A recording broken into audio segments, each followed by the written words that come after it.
আজিজুর রহমান, নিবাস হাড়োয়া, উত্তর ২৪ পরগনা। স্থানীয় ইতিহাসে সুপণ্ডিত। আমাদের সারেং। আমরা চলেছি চন্দ্রকেতুগড়, বিদ্যাধরী ইছামতি পেরিয়ে। পাড়ি দিচ্ছি ইতিহাসের গল্পে।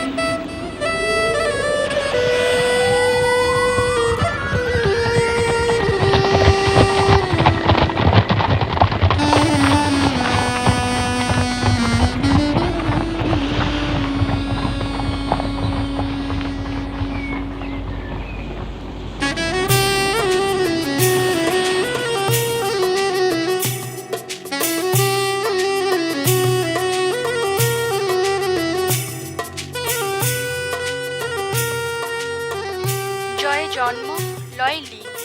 জলের গল্প তাই বারবার বলে মানুষ, শুনতে চায় বারবার। পিপাসার মতো বারবার পায়, মেটাতেও হয় বারবার। সজল সব গল্প তাই জনপদ ছেয়ে থাকে। ছায়া ছায়া গ্রাম জলে নিজের ছবি দেখে বাঁচে। যেমন গল্পের ছায়া বেঁচে থাকে ইতিহাস জনমানসে। বাংলার দক্ষিণের এই গ্রাম, পায়ের নিচের পলি জল কাদা নিয়ে যে বিস্তীর্ণ এলাকা, তার নাম দেগঙ্গা, আদিতে দহগঙ্গা। এই নামের সঙ্গে জুড়ে যে গল্প, তার বয়স বলা যাচ্ছে না। ঐতিহাসিক রাজা চন্দ্রকেতু তার বাড়ির নিমন্ত্রণে চলেছিলেন গঙ্গা, কিন্তু পথে শুনলেন ধর্মত্যাগী হয়েছেন রাজা, দীক্ষা নিয়েছেন পীর গোড়াচাঁদের কাছে। রুষ্ট হলেন গঙ্গা, ফিরে চললেন, ডুব দিলেন দহে। সেই থেকে দহগঙ্গা, অধুনা দেগঙ্গা, এমনই জনশ্রুতি। মানার জন্য দোহাই দেয়নি কেউ, শুনলেও দোষ হয় না। গঙ্গা মাহাত্ম্যে মাটির দোষ কেটে যায়, মিষ্টি জলের ছোঁয়ায় নোনা জমি গর্ভিণী হয়ে ওঠে। মাটি ঘাঁটা মানুষেরা এসব কথা জানে, সেসবই হয়তো ছায়া ফেলে এইসব গল্পে।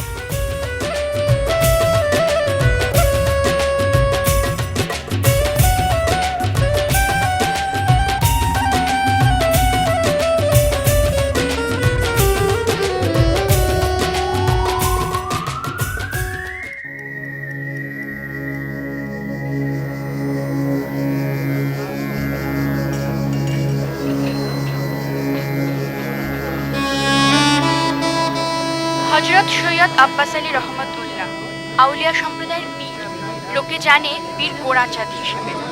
তারই মাজার এই স্থান, লোকে এখনও তার দোয়া মেগে নেয় প্রায় ৭০০ বছর পরেও। হাড়োয়ায় এই পার গোপুরে প্রতিদিন হাজারো লোক সমাগম তার মাজারে। পীর গোড়াচাঁদ ইতিহাস সমর্থিত পুরুষ, তিনি সত্যিই ছিলেন, কিন্তু তার চেয়েও বড় কথা, তিনি আছেন লোকগল্পে। গোটা জেলা জুড়ে যা বহুদিন ধরে চলে আসছে লোকগীতি। ২২ জন আউলিয়া শিষ্য নিয়ে এসেছিলেন পীর গোড়াচাঁদ। বিরোধ বেঁধেছিল রাজা চন্দ্রকেতুর সঙ্গে। কথিত, পীর তখন দেখিয়েছিলেন তার অলৌকিক ক্ষমতা। চন্দ্রকেতুর রাজ্যের সীমানার লোহার বেড়ায় ফুটিয়েছিলেন চাঁপা ফুল, সেই থেকে সে জায়গার নাম বেড়া চাঁপা।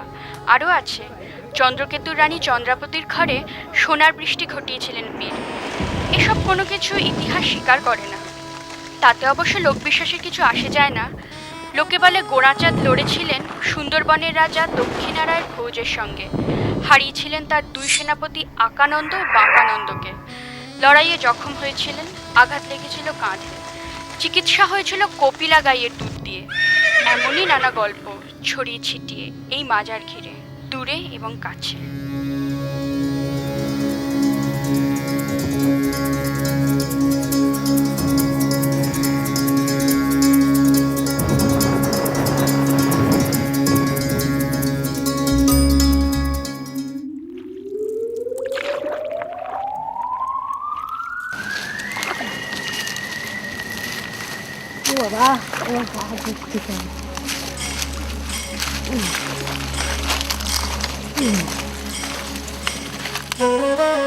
এখন শুধুই ধ্বংসাবশেষ, ছড়িয়ে থাকা ইট পাথরের টুকরো।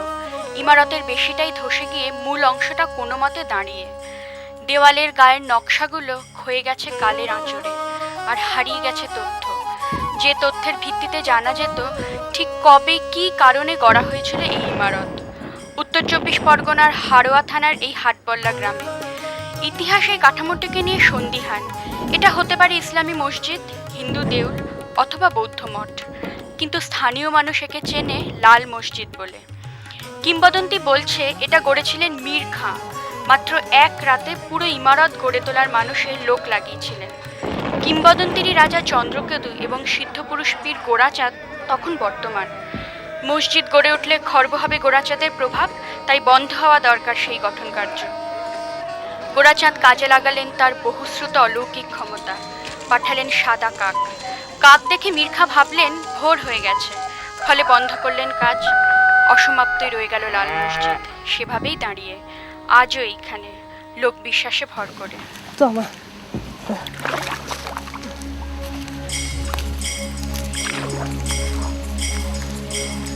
Thank you.